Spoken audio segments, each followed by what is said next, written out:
Hello, everybody. Hi. Welcome.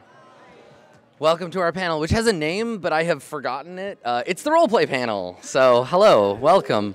I'm joined by only a tiny sliver of the vast supply of cast members we have. TwitchCon is the opposite of most conventions where we do one of these panels, where we'll do the panel, and I will not tell anybody who's going to be on it until the last minute because I don't know. But this one, look at how many people I have. Look, this isn't everybody. Max is in the audience. I will say this before we do our introductions. Max showed up early. He was here before I started, so thank you, Max. So I will, in case you don't already know everybody, I will let them introduce themselves. Let's start at the far end. Bronze, who the hell are you? Hi, hello, I'm that Bronze Girl. I'm a variety caster on Twitch.tv, but more importantly, I play Riley. Or no, she's dead. Oh, rip. Fuck. Damn, starting out strong here. Oh, hurts. I like to add salt in that wound. I play the Amira on Far Verona, and recently I also GM my own Vampire the Masquerade one-shot. Yeah, which is super fun with this lady right over here and that dude right over there. It was super fun. So thank you to everybody who tuned in. Cool, cool. Yeah, just do it down the line. Just go. Okay. Hi. My mic's not on. Oh, there it goes. I was about to be like, all right, let's do this. Hi, I'm Elspeth. I'm a Twitch broadcaster and a voice actor, and I've also been on Oddballs, which is a new role-play show, and I play Fern Fisher. I'm very happy to be here, and thank you guys for coming.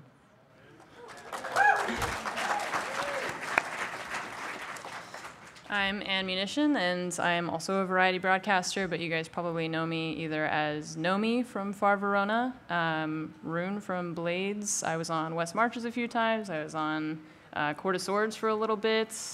We did the Masks one-shot with Shannon and Aaron. That was really fun. So I've been kind of all over the place on roleplay for a while. All right. Hi, I'm Octo. I play Edward D. Hill on Oddballs. The D stands for don't ask me what my middle name is. That's, I don't know, maybe you know me from that. Or not. Hi.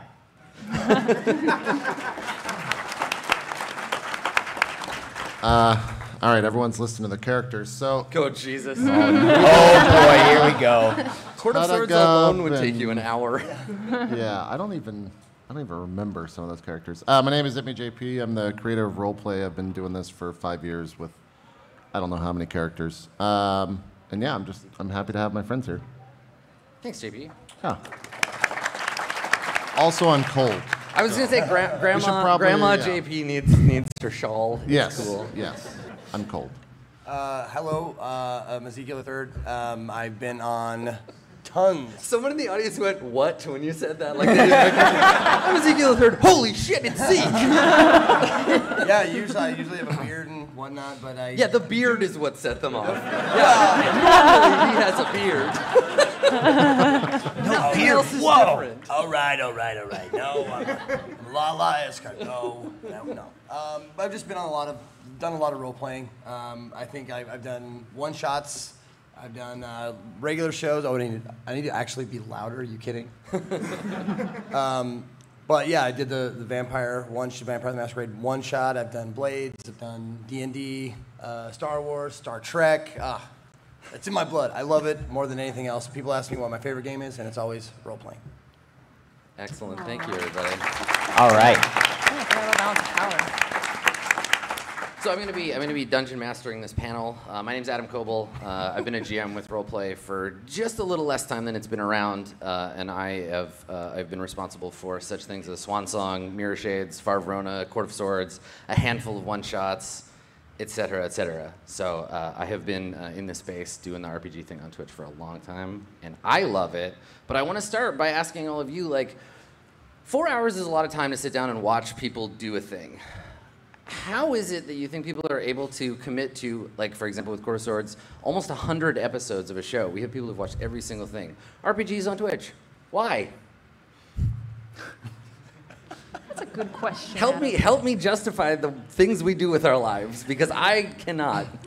I mean, I think when we first started doing it, it was the idea that, like, a bunch of StarCraft people were playing D&D, and that was weird. Right. And then I think since then it's turned into just interesting characters created by interesting people.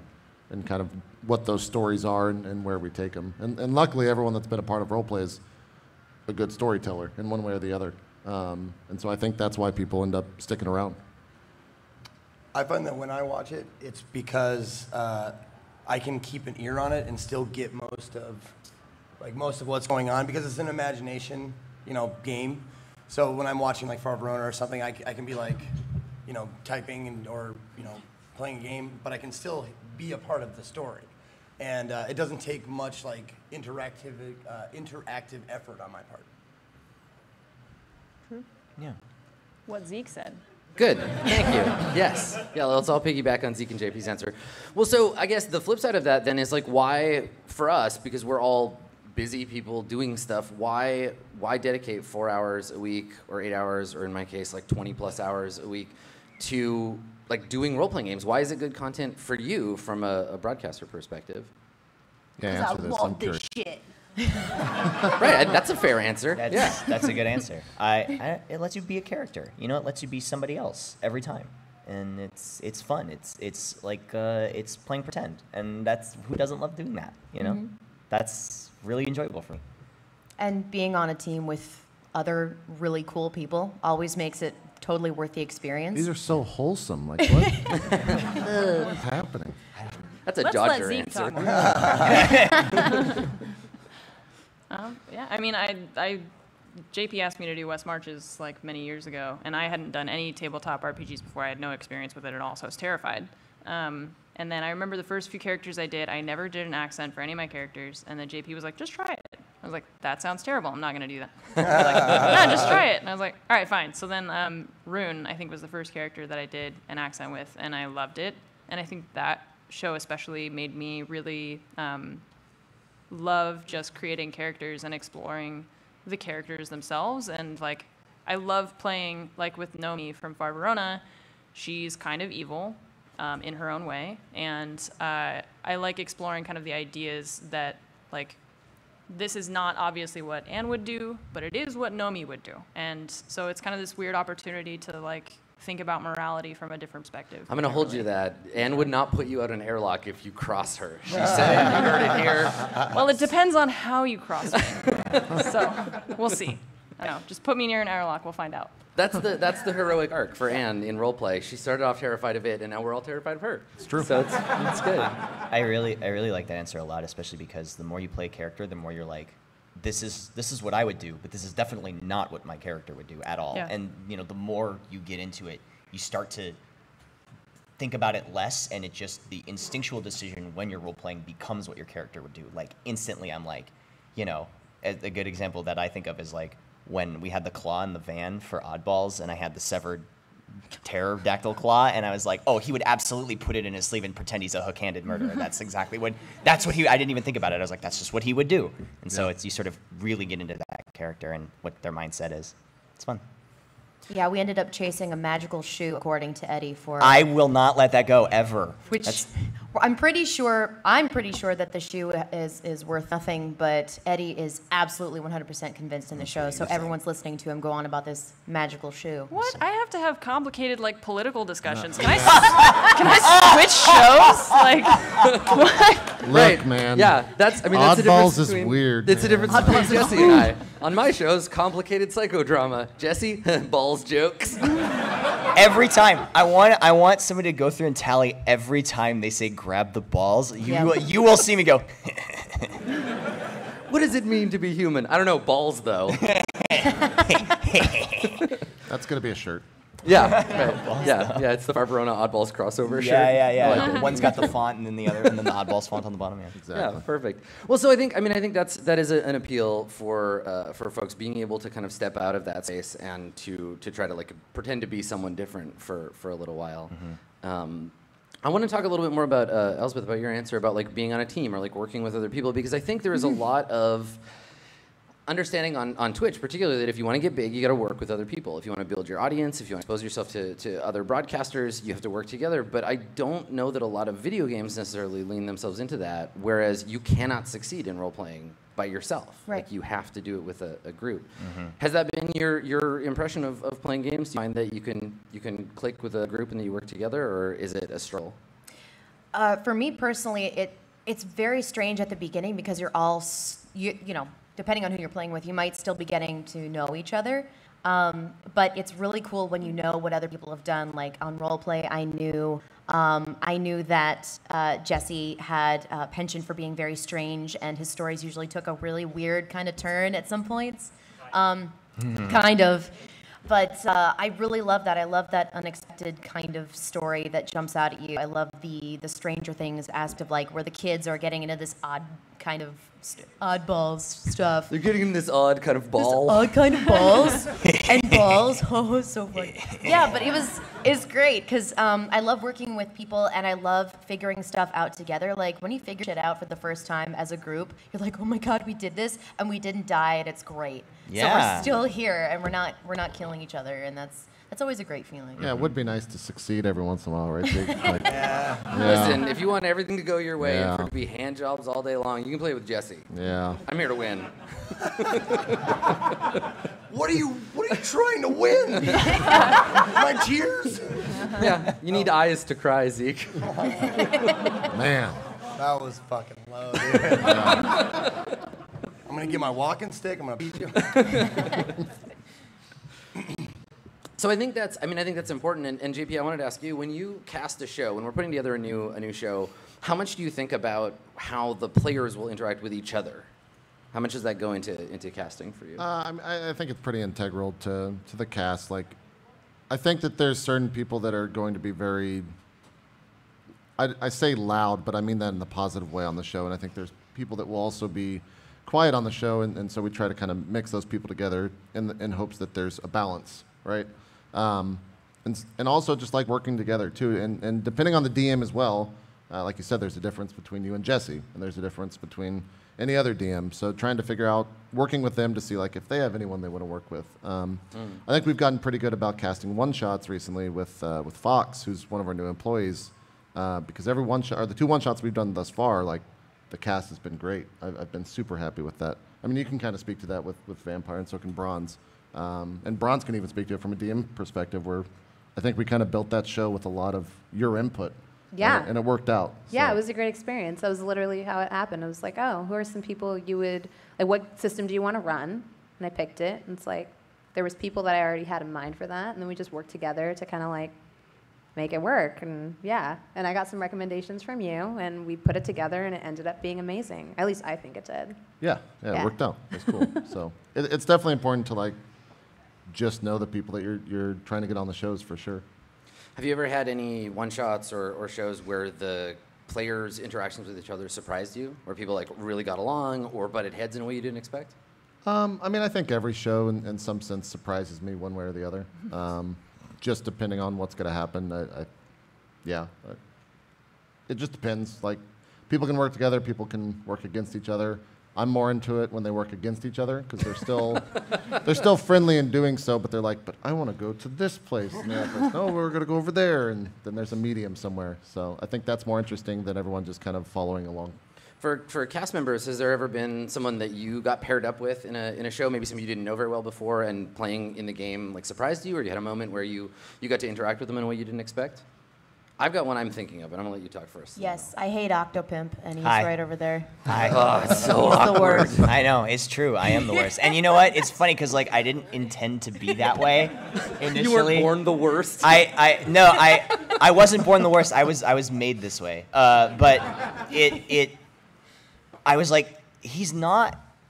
My character just means well, but he is not very bright, and so I'm just like, I'm gonna really lean into that, and like every opportunity I can possibly get, I'm just gonna be like, but wait a minute, what if this is clearly the wrong answer, and just like really stick to my guns on it, but that's that. So the whole shoe thing came from. I'm like, it's the shoe. They're like, no, it's the balls. I'm like, no, it's the shoe, because everybody else thinks it's the balls. So I'm just like, I don't know. It just becomes one of those things where you can sort of like butt heads in a comedic way and not necessarily slow down the story, but still add good interactions. And that's sort of the way I look at Eddie. Is it's like I don't want to like put the brakes on the story, but I want to have those like conflicting moments that are still funny and fun to watch and fun to roleplay. So yeah. But thanks. I don't hate you. Oh, really? You not at all? No, not at all. Oh, man. Wonderful. You need to work on that. Yeah, dude. The one that comes to my mind is one that I've heard a lot of feedback about is Belle and Aldo during Blades. It was just, you don't really get to see a lot of role playing that is tender, or do the role playing that's tender and heartfelt and that kind of thing. And it was so wonderful to find that in Anne and share that kind of emotional moment. And it like took me like I didn't know it was gonna like affect me as much as it did. Yeah, those kinds of things are really interesting because often I find, at least, that when you veer into that territory, chat tends to have one of two responses. They're like, fight or have sex. Either of those. Do one of them. Stop talking. Do them. And you're like, listen, we're trying to have a tender moment here, so just shut up for a second. But yeah, it is pretty rare because these shows, we don't always have the luxury to kind of emote and express that stuff. So when they do come up, that is really nice. And I think a lot of people consider that moment like a high point in roleplay, for sure. And I can think of a few of those. I was really impressed when we brought Zeke on Court of Swords, how, like, I've played with Zeke before and I know the kind of player that he is and his priorities, but it was really interesting watching the way that you and Max interacted when we got you on the show, because I feel like you were like, I'm gonna really like lean into my character and do character stuff and focus on that. And Max was like, oh, thank God, you've saved me from JP and Dan who just want to like actually do things. Yeah. It's really cool because I think these shows ultimately, and I think Far Verona is a big one too, that we see the chemistry of the players through their characters, and that changes the direction of the show. And the rest of us, myself especially, kind of have to go along. I know, Bronze, you're not even a little afraid of conflict with the other players. No. Like, I think in the first episode, you were like yelling at other people. Yeah, it was an NPC though. Sure, they're Yeah. people too. Yeah. Are they? Wow. Wow. Uh-oh. This coming from a peasant. Right? I know. I'll be that bitch. So what's that like for you? And like why is that something that you don't like shy away from? Because roleplay at the end is a big trust fall. And I think that so many people come up to me and ask me, how do you guys do it so differently on stream than what my at-home game is like? And the number one piece of advice I always give is don't be afraid to be silly and don't be afraid to be vulnerable. And when you take that out, when you stop trying to look cool in front of your friends and you all have this like trust around the table, magic is gonna happen. And for me, you know, huge shout outs to Max. You're the homie. Like I inserted that energy and he met it. He did not look at me like, why is she like being intense with me right now? He fucking upped it and then I upped it and we just like we get into like these like competitions and it ended up being this thing like, you know, my character Riley and his Booker like ended up having like a weird connection, and I'd never done anything with Max before, but you know, he's a gift to roleplay. And See, we're only being nice to Max because he's not on the panel. If you're up here, I'd be like, Max, you suck. But he can't fight back, so we have to be nice. Yeah, exactly. But I think that's what it comes from, is you have to put away that fear that you're going to look silly or that people are going to be like, why is she taking this so seriously? Because if you don't take it seriously, the other people at the table won't, and the people in the audience won't, and then you just have this weird, lackluster show where you're trying to make people be invested. Because that's why you all watch, right? The investment. You want to know what happens. You need to see what happens to these fucking people. And if we don't treat it seriously, why would you ever get invested? And you can have a silly show and still lean into that and still be a serious RP. Right. I think that's a huge point, that these shows like Nebula Jazz, like Mirror Shades, like Oddballs, they survive on the fact that while the characters are laughable and the situations are laughable, we're not laughing at them. You can, but we're like, no, this is serious. And Dodger's slime having sex with a pink marsupial, we are going to take that as seriously as possible so that you can laugh at it. And I absolutely think that's a really good point. Like, it's not just the serious RP, it's the funny stuff that you take seriously. Yeah.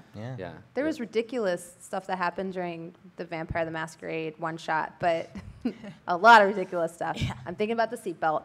But but you all took it seriously. Just put the fucking seatbelt on. Yeah, that was so amazing. Zeke, you were so fantastic with that, of just like, we're not moving until you put on your seatbelt. It was so great. I loved Vampire the Masquerade, a with personal game Maggie. of car safety. Yeah, that legitimately happened. Zeke was driving, and Zeke was just like, we're not moving until you put on your seatbelt. And one of the other players was like, I'm not putting it on, Dad. And it like the situation was funny, but they took it seriously, and that's what made it fun. It was like the soccer mom in the minivan, except with this like ragtag group of like older woman, like freaking dysfunctional happening everywhere. Yeah, it was edgy vampires, but like I'm not putting my seatbelt on. Like I'm a vampire. I don't care.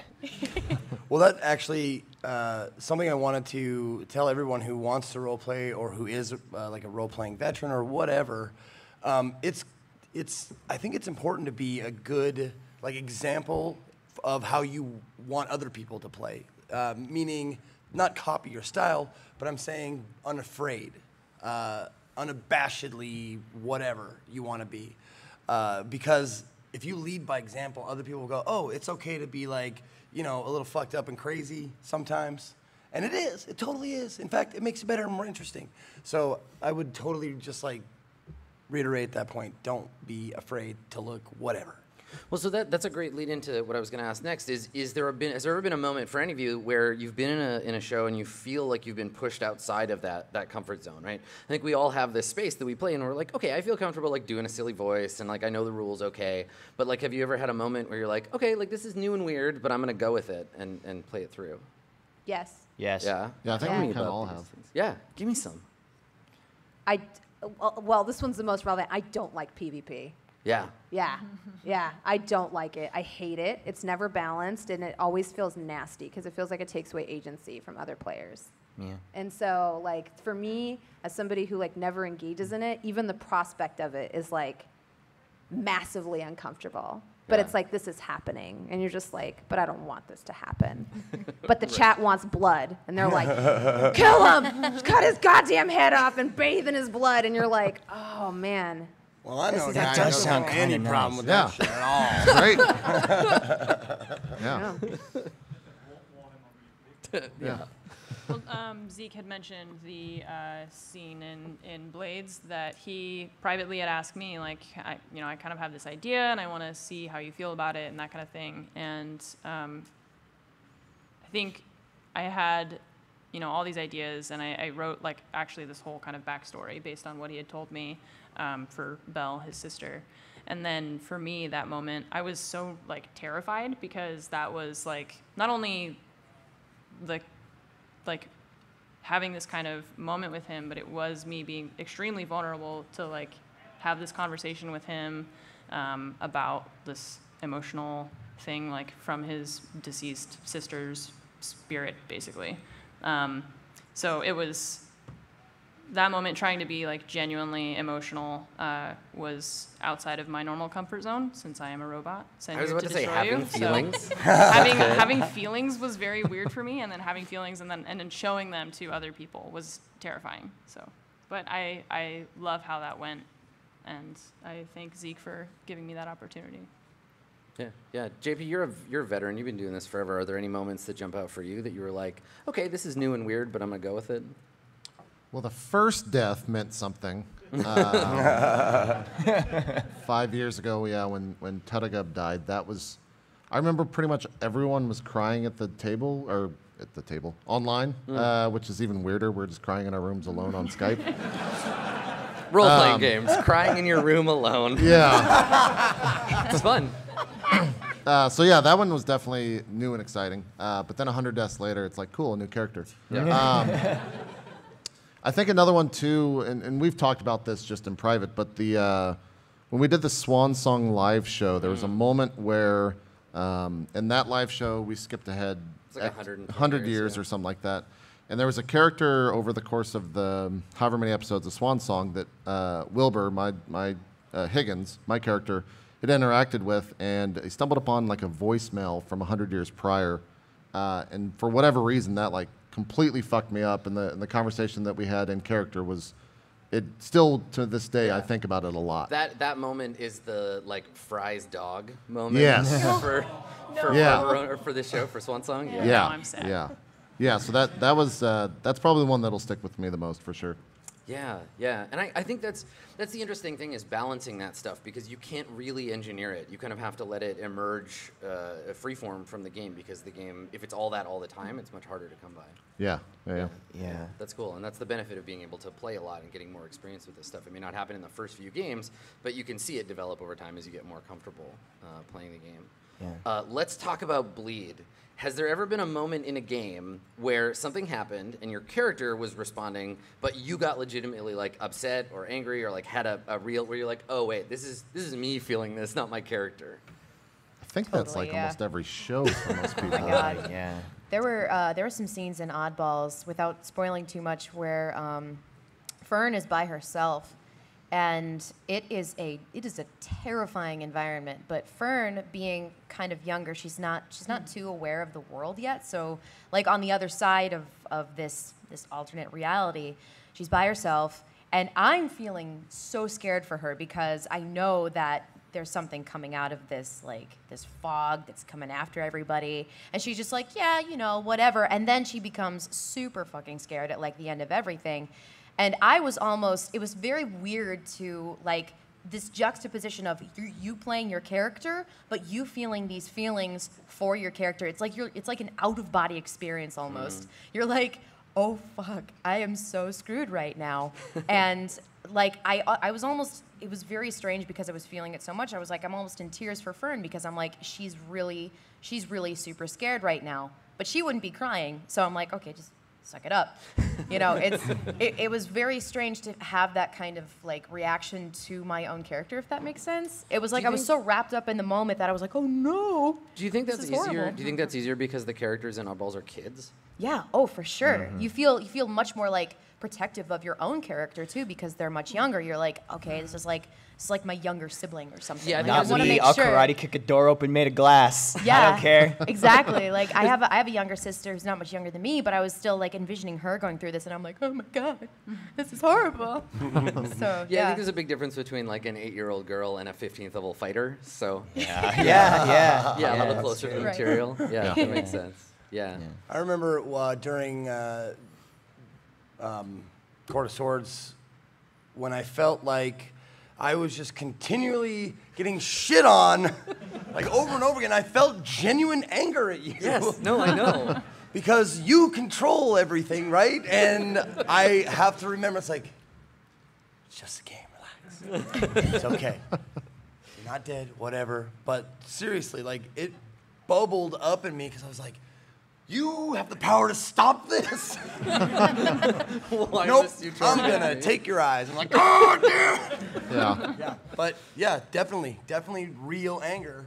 Yeah. Until you calm down. Yeah, I think the most public for me was probably when on Court of Swords when I died for a third show in a row, and I was just kind of like, So let's do shout outs. I'm fucking done. that was the last episode that we used the previous Right. experience model, and we shifted the game after that because we sat down and had a conversation as a group, and we're like, 2 days "Cool, later, yeah. this experiment has run its course. Let's try something different." Yeah. I mean, I think if you can manage that stuff and if you can leverage it to inspire your roleplay, it can be really good. But it's been interesting in the last couple of years doing the post shows, because I think that the fans are getting access to some of that stuff. And I love, especially after like the last episode of Far Verona, all the comments on the Patreon post show are like, this was a spicy post show. Is Yeah. everybody okay? Are they all right? Or because there was like 5 solid minutes of us kind of glowering at each other like, yeah, it's fine. Everything's fine. Right. Let's do the post show. Great, I had a great time. Yeah, we had fun. My character's great. I don't know what my goals are. Fuck off. Yeah. I love these people. I don't even want They're experience points. fucking wonderful.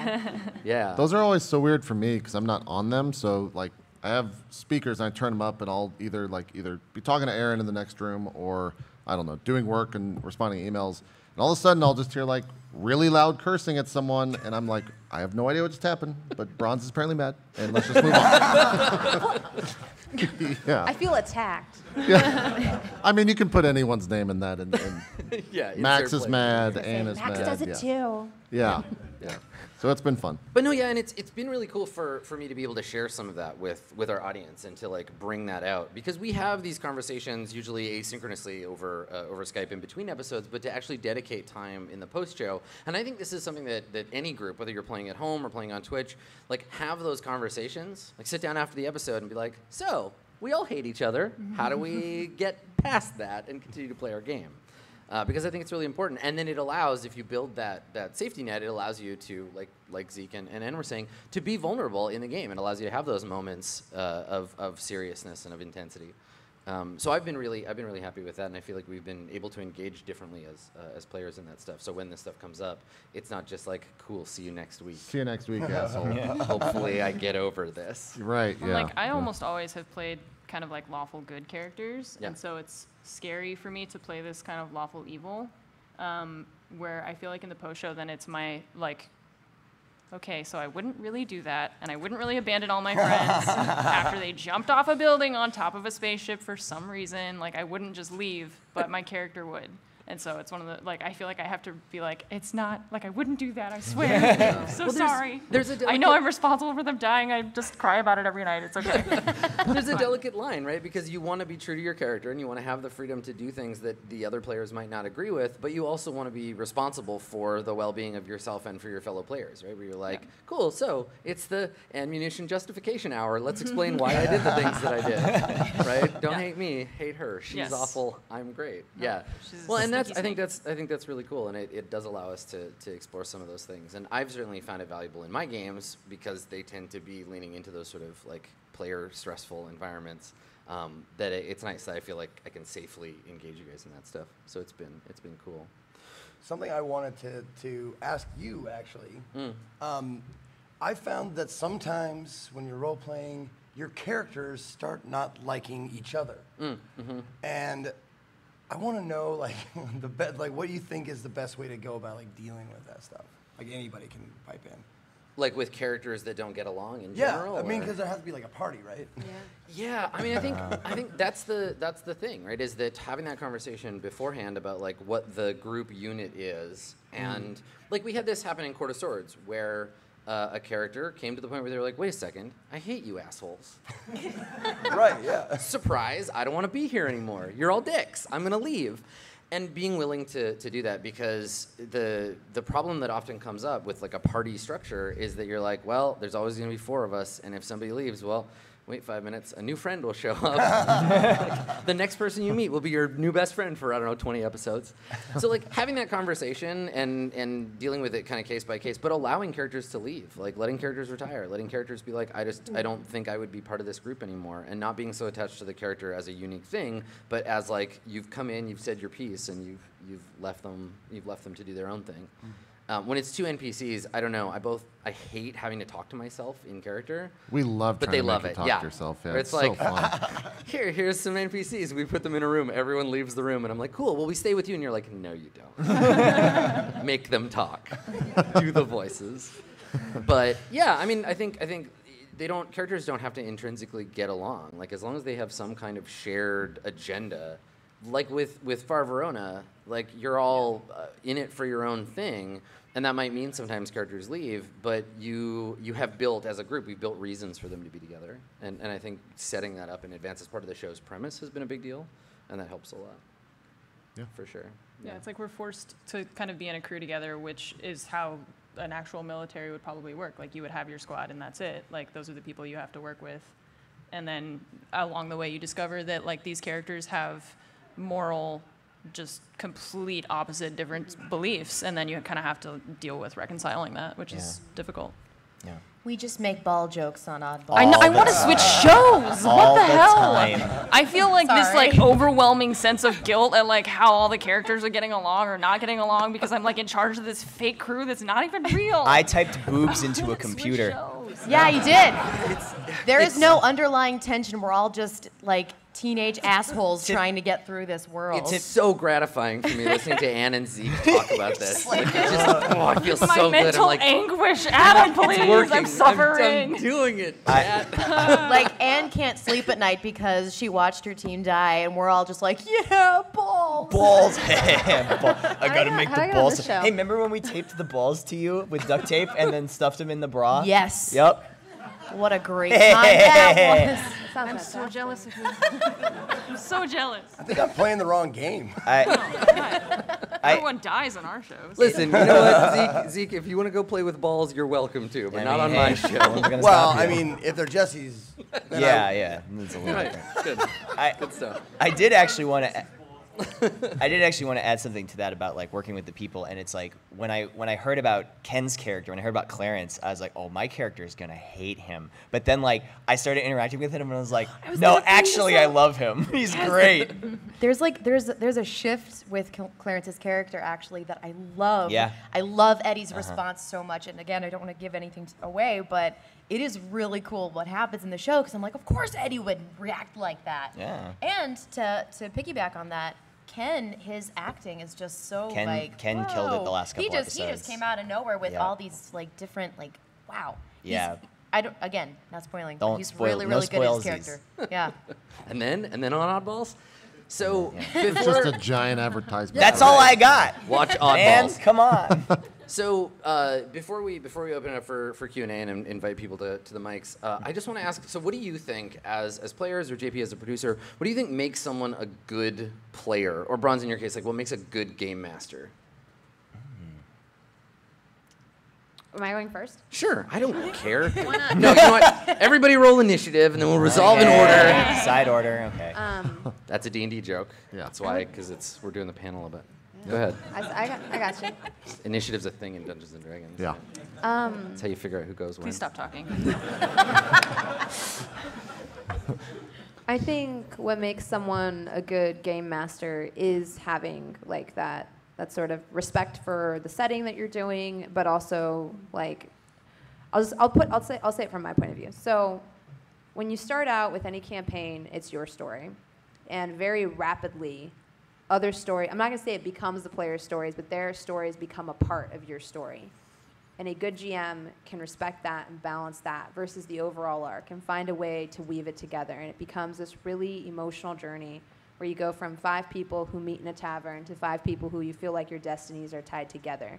And if you can manage to do that and have everyone feel at the end of it like they did something of consequence or that they went on this beautiful journey together, even if they don't all die or end up together, even if you have like a Samurai Champloo-esque ending where it just kind of ends or a Cowboy Bebop-esque ending, you fucking did it. You succeeded. Yeah. That's all I got. So who's gonna follow that? Bronze out. Yeah. What Bronze Girl said. Okay, good. Yeah. Well, she actually. Oh, sorry. Go ahead. No. If you were going to say something, do it. I was just going to say when I was in Bronze Girl's one shot with Vampire the Masquerade, she said something that really resonated with me that a lot of really good GMs have done. I've never done it myself, but every single one of them has made sure that every character, because I'm a huge ham, and I know that some streamers are like, You? some streamers are, no, not at all, dude. So some streamers are like, they want their time, they want their like moment in the sun kind of deal. And Bronze Girl was like, I want to make sure that everyone gets that moment where they're like, oh, this is my character. I get to show people Right. what my character is about. And I feel like that's really, really important for a GM to do is really showcase the different characters on a show and let them really have like their say and like this is what represents me and this is my character.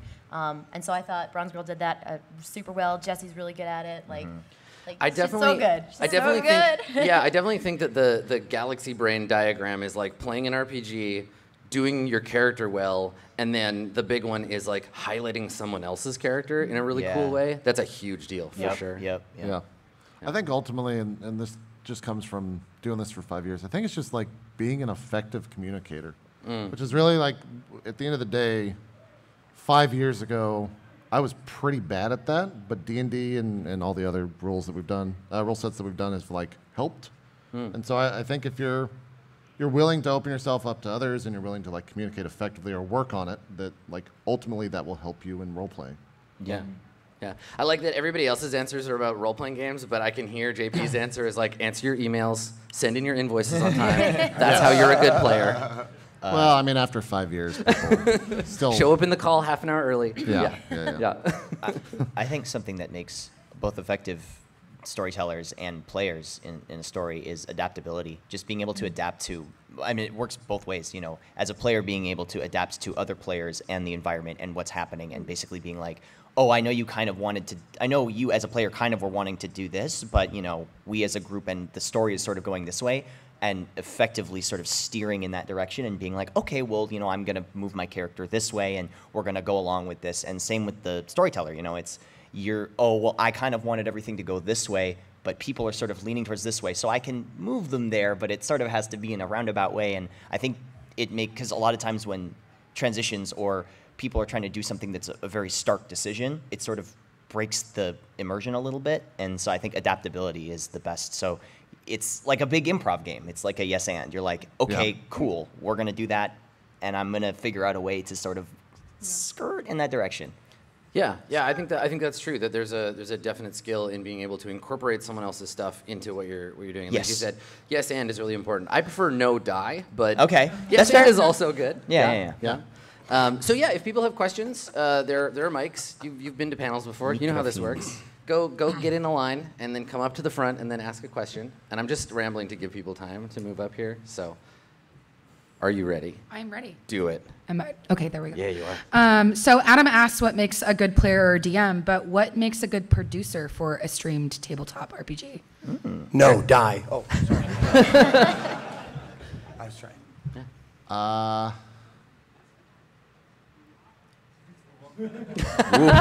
That's a doozy. 5 I years don't of know. learning, everybody. I mean, I have a different question too, but Ask that, and I'll think of the other one. well, so That's my, what makes a good producer. my original question was, it's kind of a show don't tell question. As a DM and players working together, knowing that you have an audience, how do you work together to determine when to reveal characters' motivations and secrets? Especially if you have a player who's too excited, but the bigger picture playing to an audience, you know that it's not the right time right now. That's a good question, and I'm gonna leave some room for these guys because I have an answer, but I want to. JP's the master of like secret bullshit. What? Sorry. Yeah, he's still thinking about how to be a good producer. Yeah, I'm trying. For me as a GM, I encourage my players to have secrets from the audience, but not from each other. I think that if you hold stuff back about your character from the other players, they don't get to participate or help you in that stuff, right? Like one of my favorite conversations was sitting down with Sam when we were doing West Marches and being like, okay, you're a paladin, you're a goody two shoes, I'm a horrible cannibal, and I just want to make you fall from grace. And he was like, yeah, let's do that slowly over the course of several episodes.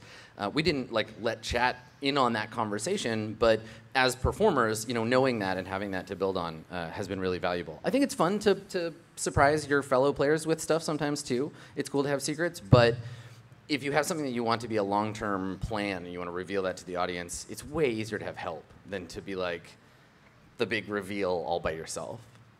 Yeah, I don't think there's any reason to just all the time spring things on people. Like with Zeke reaching out to me in advance, and he was just like, I want to do this thing. Here's 2 details about it, and you figure out the rest, and then surprise me with it. So then I, as a player, was like, okay, cool. I wrote 4 paragraphs of backstory on my own that he had no idea, and then I brought it in, and it was genuine surprise for him, even though he knew the sister thing was gonna happen. So, cool. Thanks. Let's take it over here. My players are very divided on world building style. Some of them want to play a simulator with realistic physics, fragile characters, and moral quandaries, whereas others want to play something like an anime, where the rule of cool is king and decisions seldom have consequences. Do you guys prefer realism or escapism in D&D? I love suffering. Especially when I'm not the one doing it. I like inflicting it. I'm a big baby when I have to suffer. Yeah, I don't know. How about you guys? I honestly like the realer. The realer it is, the more I am invested in it, because characters who can die and die just like everyone else feel like they're more important to me personally. They can get hurt, they can die. The cool stuff is awesome. I like to do it, but for me, I'd much rather have it be real and bleak and hard and crappy. That's why I love you, buddy. I feel like it's good to have. I love escapism personally.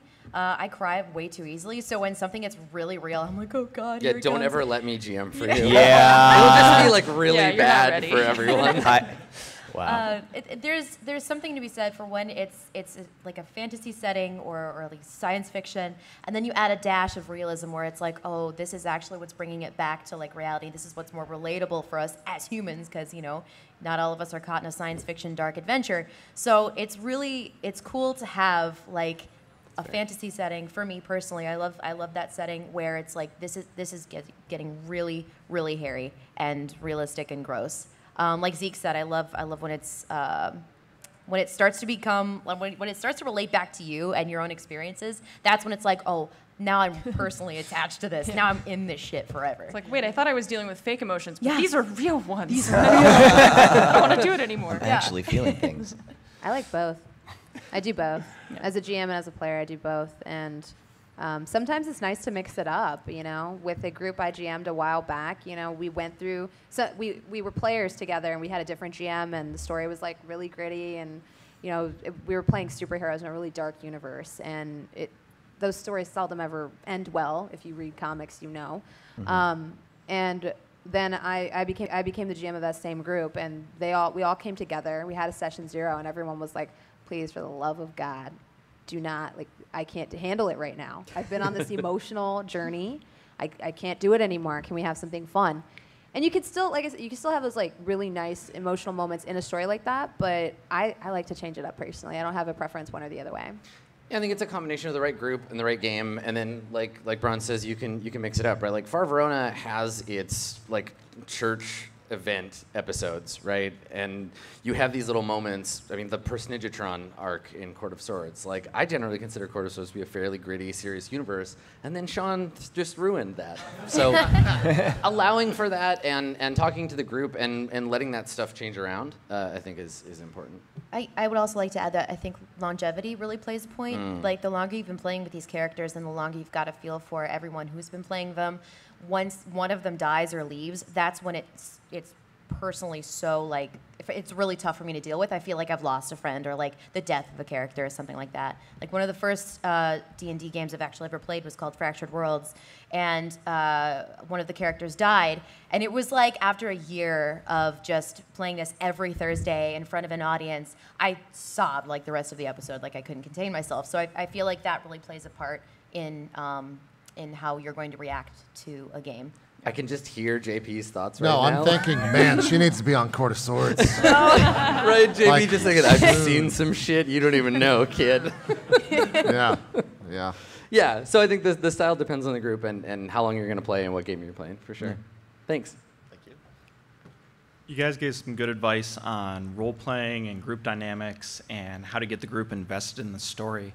I was wondering if you could give some advice on how to capture that, and on Twitch, how to get your audience invested in the story, how to get that to carry across the screen. For example, just doing voice versus having cameras. Is having a map important?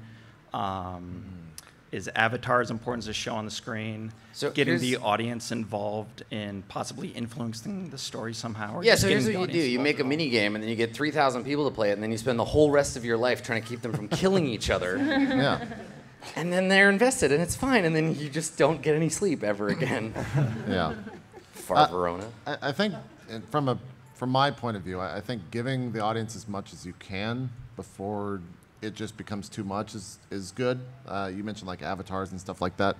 They help. It helps kind of fill a void in someone's mind when they're trying to decide what a character looks like. But keep in mind that the idea, maybe this doesn't look like this in your mind, but this is what I would think it looks like in mine, and then kind of run with that. My favorite fan art, and I wish I could remember the name of the artist, my favorite fan art, there's somebody who draws situations from Court of Swords, but they don't know or care what the characters look like, so it's just Dan in chainmail arguing with JP in a hat. Yeah. It's so good. It's so good. Yeah, that stuff is good.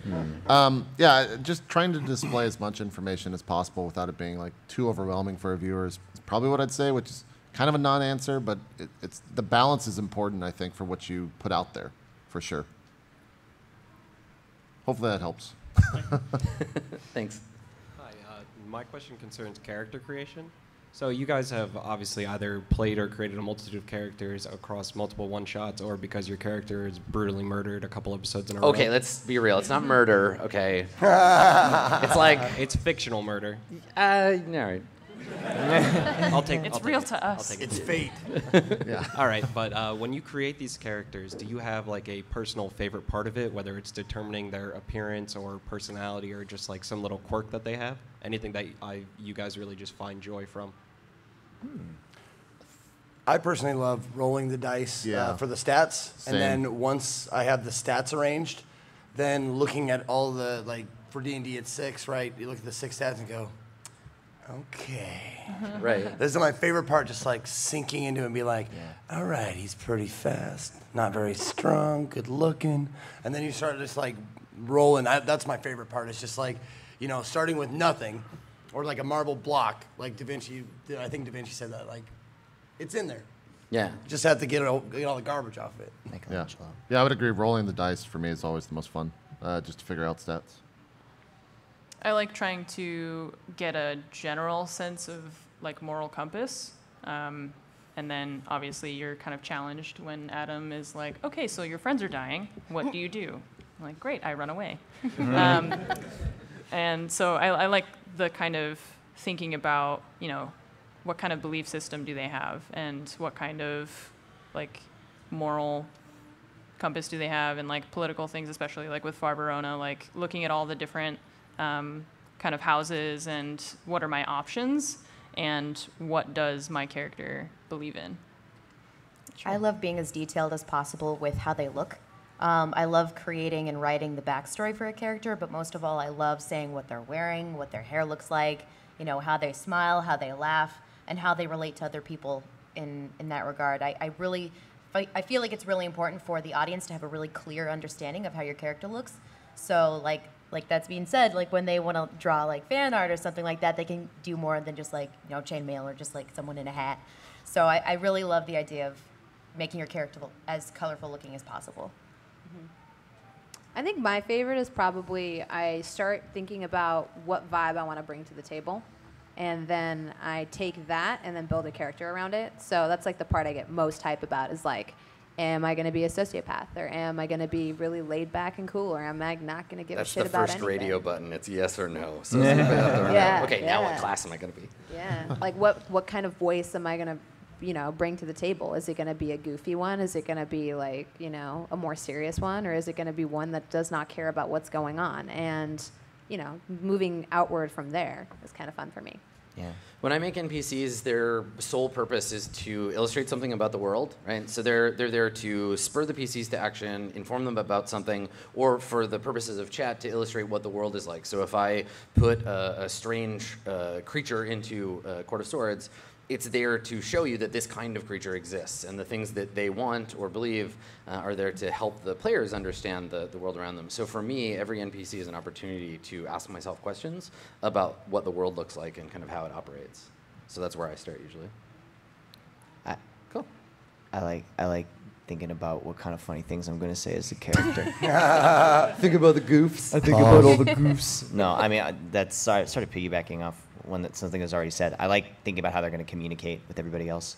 Like, what do they, beyond, like, the voice is obviously very important, like, how are they going to speak, but, like, how do they communicate their feelings? Like, I look at, you know, their backgrounds and their quirks and their flaws and their merits and all that, and I'm just like, okay, well, how does that incorporate into how they communicate? Are they open about, like, oh, yeah, you know, here's all the weird stuff about me, or are they, like, really cagey about it? And I like thinking about how I can be that character and present that character, but through the communication with other people. And that's my favorite part about creation. Yeah, that's really cool. Yeah, and one thing I've learned playing in the sort of role play space and getting to play with so many different people is that everybody has a different way of coming to character creation.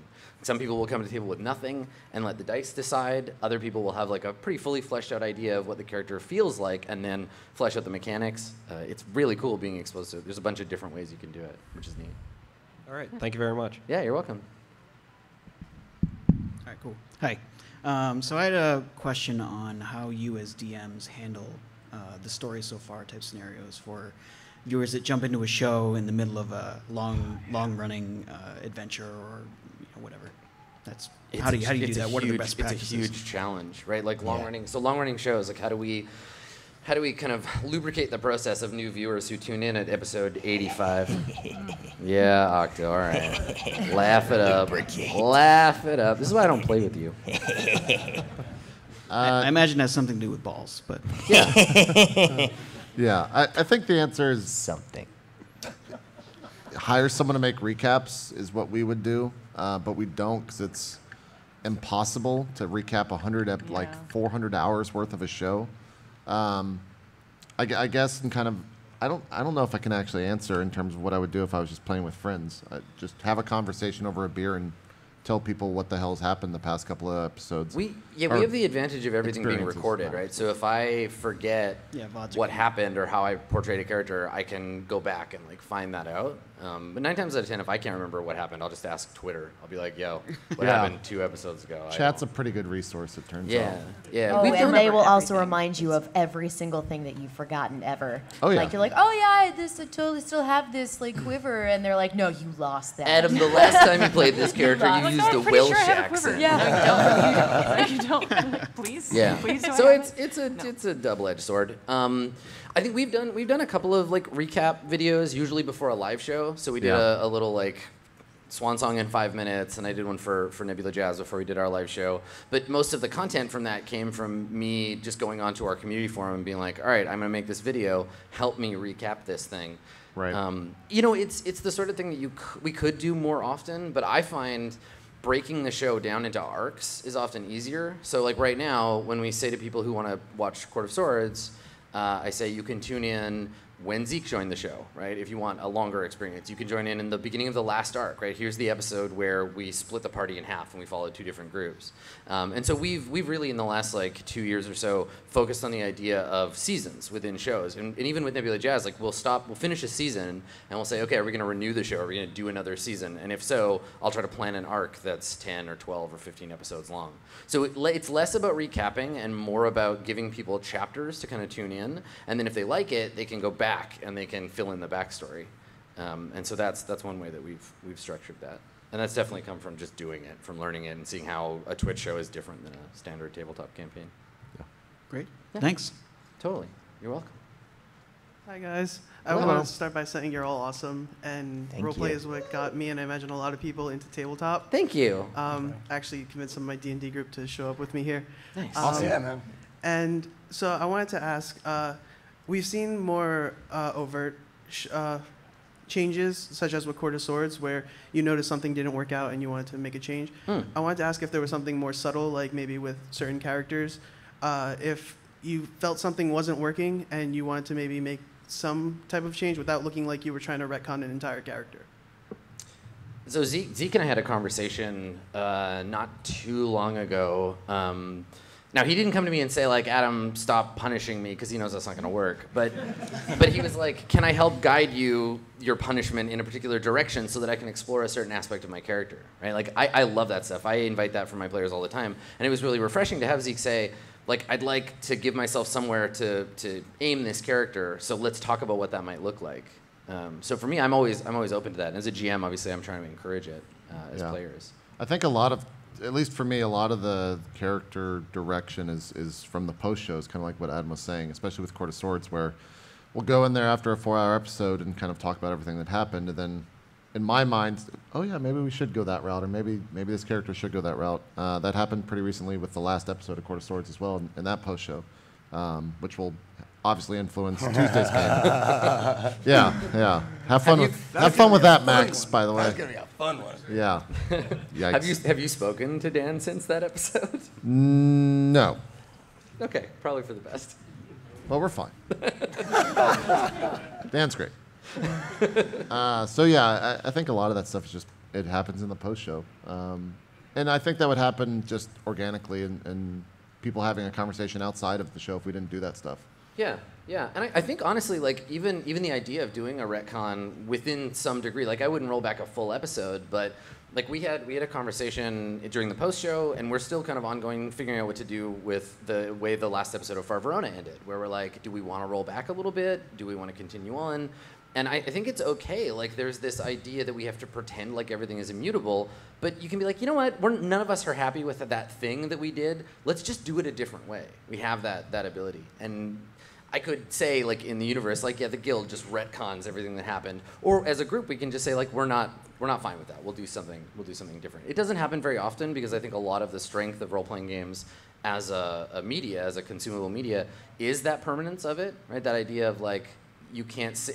I mean, we had this happen in Court of Swords. We're like, can I just like quick save here, please? I'm about to do something I know is maybe a bad idea. And it's like, no, that's not how role-playing games work. Like, you do the thing. But you shouldn't do it at the expense of a good time. Like, nobody wants to play a game where we're like, well, we all hate this, but we did it, so we'll just stick it out. Yeah. Cool. Thank you for the question. Thank you. You're all super cool. Thank you. Thank you. In regards to character creation, I was just curious if there's one particular type of like thought process or idea or a mannerism that when you guys can, you'll stick it in every one of your characters you create. I think characters just inevitably go that way. You'll start out with an idea and they'll start gravitating, at least for me, they'll start gravitating to like a central core thing that runs through all my characters. And the struggle for me, or at least the goal for me, is to veer it off another direction as hard as possible. But I'm always going straight back into Higgins. Like it's just how it is. Yeah. Fair. Yeah. Anybody else like self-aware enough to notice the patterns in your characters? Dumb. I make dumb characters. Dumb. They're funny. They're unpredictable. They can move the story along. I don't know. I just think it's fun to play. It's so fun to play dumb characters. It is really fun to just be like so a total fun. dummy. Yes, it so is. If you've never tried it, try it. You will have a good time. I promise you. You That's heard a it here guarantee. from Octo today. Be a dummy. It's Be a great. dummy. It's fun. I promise. I need to talk to you more because all my characters are always like really serious. Just be I dumb. really, I promise you. Like one day Nomi will die or she'll just leave the show or something, and I really want to make a character that is not this, because I feel like all of my characters are kind of the same like idea of just like a kind of stoic badass. Vicious ice queen. Literally. Vicious is a harsh word, but listen, if Nomi leaves the show, it'll be to become Emperor. So I'm okay with this. Yeah. Fern convinced me that ghosts were real. Like there was a show where literally there was like a 10-minute conversation she had where like, no, ghosts are real, and I'm like, they are, and it's like that's so fun to just be that guy, and I'm like, oh, cool, this is a good time. It's great. And I mean, it's fun to watch. It makes for great scenes. Oh yeah, absolutely. You guys and your sense of childlike wonder. Sorry, Adam's we my don't have GM all the time. We don't have our socio-political commentary. We don't have any of that. See, the shoe represents the proletariat and what they can achieve. They can become magical. The shoe is the lower caste. Exactly. You had to use I them feel as a like you're barter. making fun of me right now, but What? I'll let it go. I also love comical characters. I love trying to make my characters, something about them is funny, something about them is comical. I would be like the opposite of Anne's character. I could never play a stoic badass. I'd be like, okay, I guess I'll just sit here and all right. And brood. I feel like I would just be too like, all right, we gotta go. My character's always like wanting to be on fire or entertaining. Literally on fire? My Literally, characters no, that's- always end up okay, setting maybe- themselves on fire. Maybe we should play together. I can make that happen. I can make that happen easy. for you. Yeah, no problem. All my characters end up losing their temper at some point in time. And that's just me. Because I don't know. It just happens. Or like even when I play a character, I'm like, would she get pissed off here? It doesn't matter because I, as a person, am pissed off. And I'm like, that's bullshit. I draw my sword and chop off Max's head. And that's like, but it always goes that way with me where I'm just like, and then I have to reel it back and be like, oh, should I have done that? This character is not angry, but I get angry. I'm an angry role player. That's just me though. Yeah, I feel that. I'd have to say impulsiveness. Like all of my characters get impatient and impulsive and do just like what's in front of them. And that's like down the line you can see like there's got to be some action. Make some actions. Do something. And then, oh, open that door and goodbye, everything. Right, yeah, and that's what makes tempting you with this stuff so easy, because I can just be like, so here's a horrible idea. Would you like to do it? And you're like, yeah. That rope looks really frayed, but there's gold on the other side of the pit. Yeah, that's like a low-grade example of it. Or it's like, do you want to free the extra-dimensional entity that's going to invoke horrible genocide on the planet? You're like, well, he said nice things to me, so probably. That is so horrible of you as a DM, because when you know your players that well, you're like, oh yeah, he's totally gonna go for it. Yeah, totally. For me, and this is a pattern in NPCs that I've noticed. My games usually include some kind of like murder lesbian, or like a You have my snotty attention? kid, like a teenage girl who will inevitably grow up to be a murder lesbian. Like that character type. If you watch, honestly, like every show, there's one of them. Miss Fate. If Twee survives, she's hella murder lesbian. Like it's just a thing. These ladies that grow up to be badasses, and I think it's because they're a response to the players. Right, because they are terrifying and unpredictable, and so I'm like, yeah, well, here's someone who will not take your shit, and that's the vector that I usually go through for that. Can I get that on a T-shirt? Aspiring murder lesbian. Aspiring murder lesbian? Yeah, totally. Murder lesbian merch. Let's do it. Cool.